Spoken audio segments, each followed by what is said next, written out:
Samantala, bukod sa mga mall, paboritong shopping destination din ang Divisoria. Lalo na, mga murang laruan. Pero may paalala po ang Health Department. At saksi live si Trisha Zafra. Trisha? Igan, malalim-lalim na ang gabi pero marami pa rin tayong mga kababayan ang namimili dito sa night markets ng Divisoria at Tutuban sa Maynila. Kumpara sa EDSA, maluwag-luwag pa ang daloy ng trapiko sa Recto at Jose Abad Santos patungong Divisoria at Tutuban sa Maynila. Kabilang sa mga dinarayo sa night market dito ang mga laruan na patok na pamasko sa mga bata. Paano ba naman? Sa halagang 10 piso, makakabili na ng mga laruang pwedeng ipamigay. Ilan sa namakyaw ang mag-asawang Sobrepenya na galing Dumaguete. Dinayo nila ang mga laruan dito para sa mga pamangking lalaki. Kasi mura lang dito eh. Mas iba yung price kaysa sa mall. Pero kahit ang pagiging mura, ang bentahe rito, isinaalang-alang din daw nila kung angkop ang laruan sa edad at kung ligtas ba. Tiningnan daw nila ang packaging. May nakalagay na 3, yung mga ilang years sila.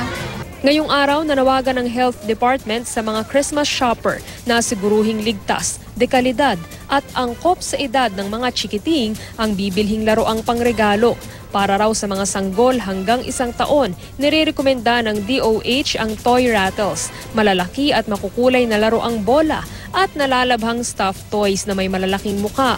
Si Chris na nagtitinda ng stuffed toy may dagdag pang tip sa mga nag-iisip bumili ng stuffed toy para sa mga bata.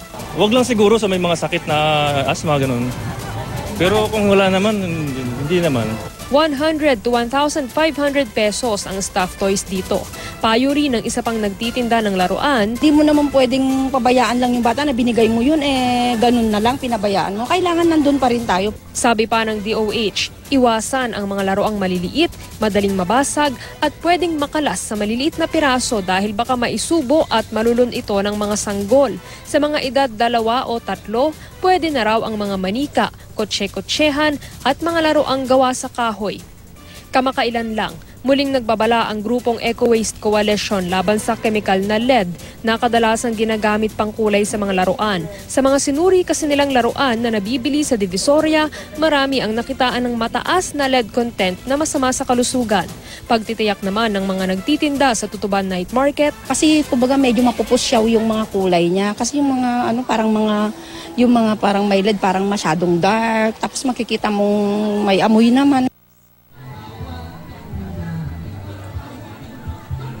Igan, sa mga gusto pang humabol, bukas itong night market sa Tutuban Center hanggang 1:00 ng madaling araw. At live mula rito sa Maynila, ako si Trisha Zafra, ang inyong saksi.